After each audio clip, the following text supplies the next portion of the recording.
How is SKM last 3-4 years? How is your operations? Yeah, we started in 2008 May as a consequence of grant of license, but the time of our coming into being was not so good and auspicious because global financial turmoil started, which aggravated, and there was almost a financial meltdown in which, apart from the developed countries, the emerging markets also suffered a great deal because a lot of investment was pulled out suddenly and the markets were left high and dry. Sri Lanka, being a frontier market, not yet even an emerging market, was also equally hurt. So the beginning was rather very bad, so much so that we almost went down, net capital breaching, and the regulators obviously don't like such a thinly capitalized situation. So our trading was in fact put on hold for a couple of months, and we met the requirement and we started doing business again in April 2009. The whole of 2009 was also internationally very, very bad. So much didn't happen, and the intensity of conflict in Sri Lanka also increased, which eventually the terrorism was defeated. And then we have been in 2010, and 2010 was extraordinary in Sri Lanka as far as capital market was concerned, because after such a long conflict being over and a lot of rich peace dividends expected, the market manifested those hopes and aspirations, and it shot up so much that as a former regulator from Pakistan, as chairman of Securities and Exchange Commission, I also felt that it's too much of a heated market and there is a need for certain corrective measures before the market would burst as a bubble. So before the end of 2010, the SEC and stock exchange, particularly the SEC, started taking or initiating measures which were very, very timely. And my view has been consistently, the measures have been very timely. Had these measures not been taken, in Sri Lanka the position would have been like what happened in Bangladesh, mass demonstrations. And what is happening now, the movement, global movement, which has started from the Wall Street itself, take over Wall Street movement is moving away from the Wall Street to the main street globally. There have been demonstrations in so many countries of the world in the past 1.5 months, and this is continuing unabated. Luckily, Sri Lankan regulators thought at right time to take measures, and they took measures. They had the courage to take those measures, and I congratulated them in open public forum for the courage to take those measures. Those are unpleasant because somebody is going to be hurt, somebody is going to benefit. So what happened was that my view as a regulator also was that one major problem in Sri Lankan capital market is informal credit. So brokerage houses are competing with each other in terms of credit. No. How about the Pakistan situation, about this credit situation? How do you compare with the Pakistan and Sri Lanka? In a way, we face the same problem. In a way, India also faced the same problem long ago, when 15, 17 years ago, Bombay Stock Exchange went on strike because government wanted to enforce its will. That time has come, because if stock market or stock exchange is a mirror, it is a mirror for government economic policy also. So governments cannot leave management of stock exchanges also and practices in stock exchanges also which hurt the credibility of the government itself, because governments are being judged with reference to what happens in the stock market in a country, because stock market is a great discounter. So it discounts even. Policies also, either appreciation would take place or discounting would take place. It's constantly happening. This is the financial market, and therefore things happen in the financial market and they reflect the government policy also. Some are arguing that the market is over-regulated. What is your opinion about this? No, I won't agree with that. Market has been appropriately regulated, but as I have expressed at some forums, SEC also provided for an alternate mechanism, because credit is the soul of business in today's world. one problem which globally was faced consequent to 2009 crisis, credit shrinking up. So all the business and economic activity has gone down. No credit available now in Greece. See the problems in Greece. If you have to take money, you have to pay a much higher price for taking that money. Same is now happening downgraded. Spain also downgraded. Earlier than that, Portugal, Iceland, in a bad situation. Credit squeeze, as they are calling it internationally, and all steps are being taken collectively in Europe also to see that this position of credit squeeze is addressed so that economic activity cannot go on without credit being available.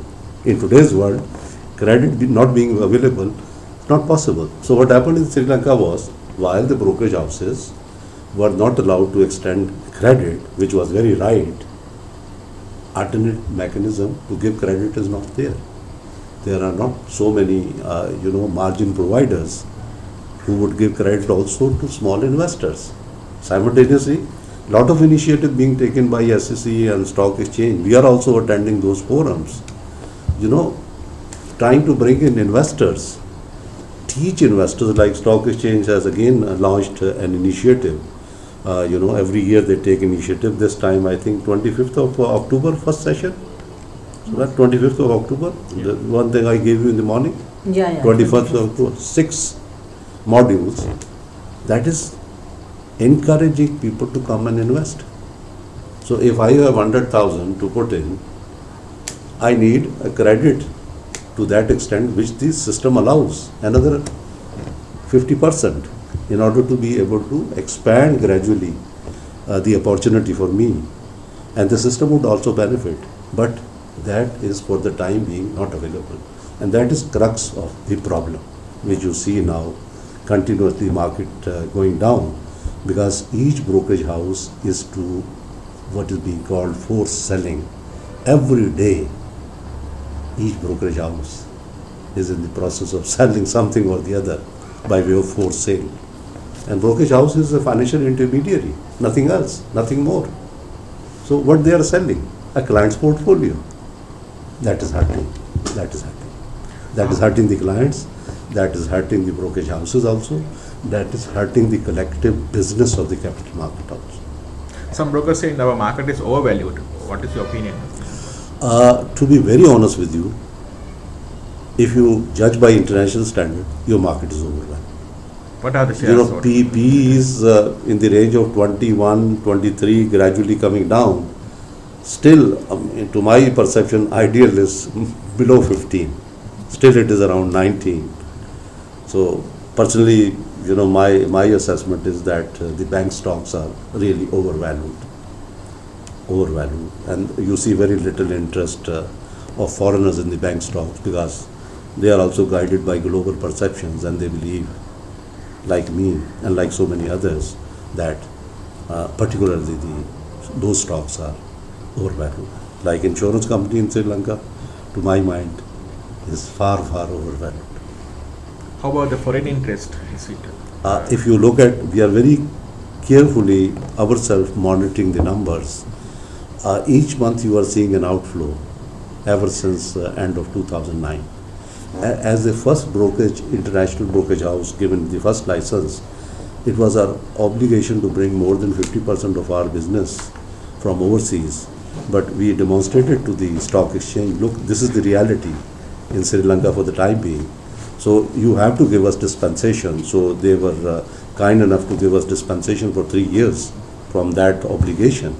But we are continuing to watch that outflow is still continuing.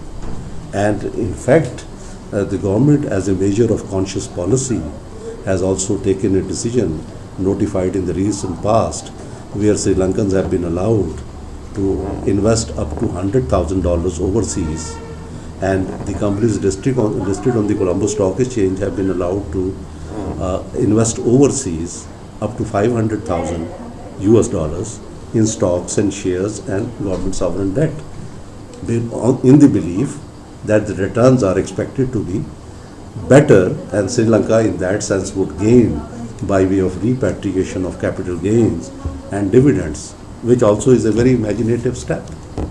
So, both things happening.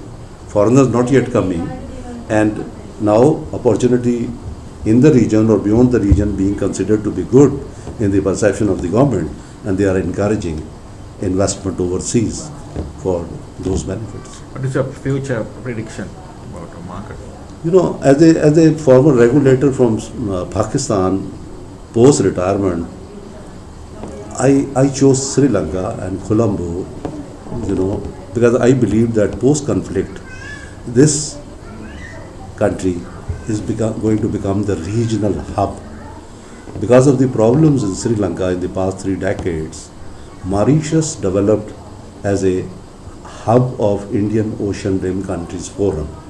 Logically, Sri Lanka was the logical choice, because mainland from Sri Lanka, more than 1.35 billion people live, which is more than almost 1/4 of the global population. So natural regional hub is Sri Lanka, and gradually, as you see, post-conflict, that is already becoming quite visible. One view was that, look, you can attract a lot of people and companies having regional offices in Colombo, and you can make or should make Colombo to become a place of choice. It has to change. It is changing all over. Changing all over for the good. I have been coming to this country for more than 5 years now. I know what Colombo was 5 years ago and what Colombo I see today. I also earlier I used to walk around Independence Square on the road. Now I walk in a very beautiful new setup which has come up. And I see a lot of foreigners also walking in that area. No dogs, nothing. You peacefully walk. So, quality of life, this place being the regional hub and Colombo being the place of choice for putting up regional offices. So that is the future of Colombo. And obviously, that means the future growth of Sri Lanka, upward of 8.5%. I will not be surprised, I have said at some forums also, I see a double-digit growth in Sri Lanka. Because, what needs to happen is, there is a GDP and there is a potential GDP, which means that if you address small issues, and it is so easy to utilize the potential GDP in this country without major investments, that your GDP would very rapidly go up. Very rapidly go up. So then you are likely to be, as I see it, 2012 onward, I see Sri Lanka becoming a double-digit growth country. How about your company? Statistics-wise, how's your client base and whatever the volume-wise? I would say that we have been very happy that as a foreign brokerage house, while we have not been able to meet our obligation of bringing more than 50% business from overseas, we have been, given preference by a lot of clients. That has made some brokerage houses angry also, because we are very small, still very, very small compared to them. But we have a good Sri Lankan client base. Not everybody has benefited. I have openly said, look, this is not the time for ordinary people to be investing in the stock market. Because from their point of view, and with borrowed funds, I would discourage them. And we have started discouraging them that, look, this is not the time for you to be investing. It's better put your money in some open-end mutual fund or a closed-end mutual fund. Although those are also at discount. Closed-end mutual funds all over the world generally are at discount, and sometimes at steep discounts, because of the present circumstances, not only in this country, elsewhere in the world, they are all at steep discounts. But still, it is less risky than exposing yourself to the market at this stage. Those people who have surplus money, this is the right time to really get into the market and, take advantage out of this situation. Because markets go down, markets go up. That is the feature of any market. So these are the dips at which I don't see there's more bottoming out. Almost so many shares are already bottomed out. Some, as I said, are overvalued. they will, I'm quite confident, will come down more, and they will become very attractive buys also. Okay, thanks.